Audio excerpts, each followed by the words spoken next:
بسم اللہ الرحمن الرحیم۔ ایک صحابی رضی اللہ تعالیٰ عنہ کی بیگم نے پیغام بھیجا، یا رسول اللہ، میرا خاوند مرنے کے قریب ہے لیکن کلمہ نہیں پڑھ رہا۔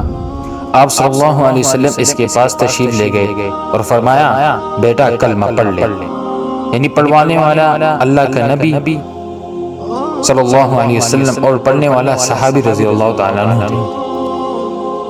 صحابی رضی اللہ تعالیٰ عنہ نے کہا، کلمہ نہیں پڑھا جا رہا۔ آپ صلی اللہ علیہ وسلم نے فرمایا، کیا ہوا؟ کہا، جی بس میں نہیں پڑھا جاتا۔ آپ صلی اللہ علیہ وسلم نے فرمایا، اس کے والدین میں کون زندہ ہے؟ کہا، جی ماں زندہ ہے۔ تو آپ صلی اللہ علیہ وسلم نے کہا، اس کی ماں کو بلاؤ۔ جب ماں آ گئی تو آپ صلی اللہ علیہ وسلم نے فرمایا، تم بیٹے سے ناراض ہو یا نہیں؟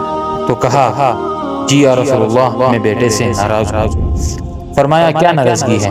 کہا، یا رسول اللہ صلی اللہ علیہ وسلم، مجھے اس کے دین کا کوئی گلہ نہیں ہے۔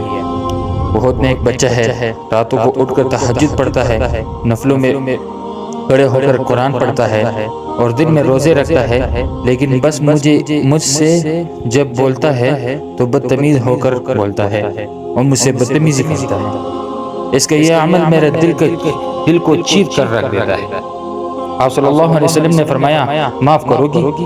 کہا، جی نہیں، اس نے میرے دل کو دبایا ہے، میں اس کو معاف نہیں کروں گا۔ آپ صلی اللہ علیہ وسلم نے فرمایا، میں آگ جلاتا ہوں اور اس آگ میں اس کو جلاؤں گا، پھر آپ سفارش کرو گی؟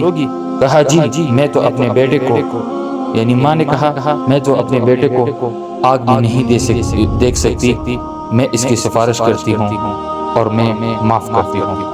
کہا، جی میں اب معاف کرتی ہوں۔ آپ صلی اللہ علیہ وسلم نے کہا، بیٹا اب پڑھو لا الہ الا اللہ۔ تو انہوں نے صحابہ رضی اللہ تعالیٰ نے کہا، لا الہ الا اللہ، اور جان نکل گئی۔